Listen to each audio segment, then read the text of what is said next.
I've always had cameras, but not digital. I've been taking pictures since about 14. I used to do photography a long time ago. I bought an SLR when I was 15. I've done this course to help me not only improve my photography, but to take less pictures. I want to improve my skills in photography. Saw Kevin's course advertised, this course advertised, and thought actually that sounds exactly what I want to do. He's teaching, he's just like some people are gifted in things, and he's got a gift in teaching. After school photography, the best photography thing I've ever done.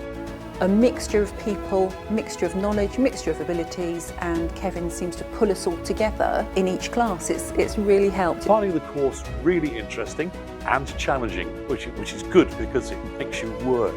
I like teaching. It's a mixture of lectures and practical. What can I say about Kevin? An absolute character. Really liked his style, very natural style.